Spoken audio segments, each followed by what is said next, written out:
that your linebackers will have trying to keep Khalil Tate in check this weekend?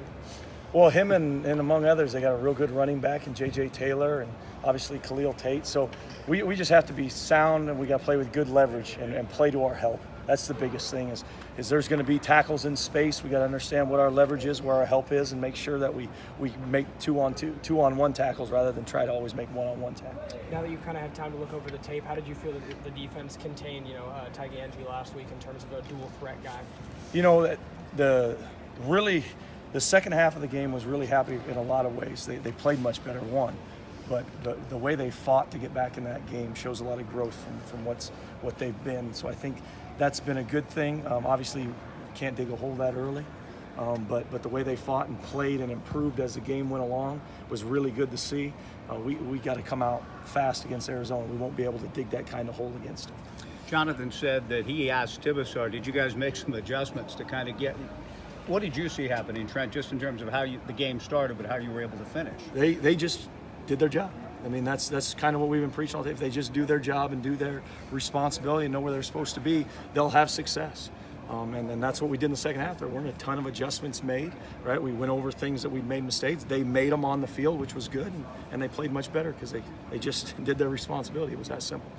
Most teams probably would have buried their head, though, to be honest with you, when they were down that much. Yeah. I mean, what's different about this group? Did you say anything in particular to your group to kind of make them not go ostrich on it? No, I think that's just what we've been working on since Coach Smith got here and we got here, was just changing the culture and the belief that you can come back and win, and the belief that if you just keep working, keep fighting, and keep swinging, that things will happen in your way. Eventually that ball is going to turn in your favor.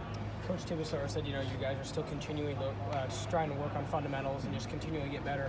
How tough is it to stay fundamentally sound when, in the second half when you get tired and you still have a guy like Khalil Tate that can just, force you to play not smart football with how quick and adaptable he is out there? That's where we got to do a good job of rotating guys and keeping guys fresh so they're not as worn out. And then that's the discipline of it, and that's what's got to separate us from other people, is our willingness to be disciplined when we're tired, disciplined late in the game. In those tough moments where you guys go down or plays don't go your way, do you have a player who steps up more than others on the field, vocally? As a leader? The guy that's been impressive that way that you don't expect is Isaiah Tufunga, as a freshman, to really not bat an eye. I mean, especially he started against Ohio State and it didn't flinch against, probably one of the best teams in the country. And he's been a pleasant surprise that way. But there's been a lot. There's been older guys, Jalen Moore and Anjay, Hughes Murray, guys that come to mind that step up in those times.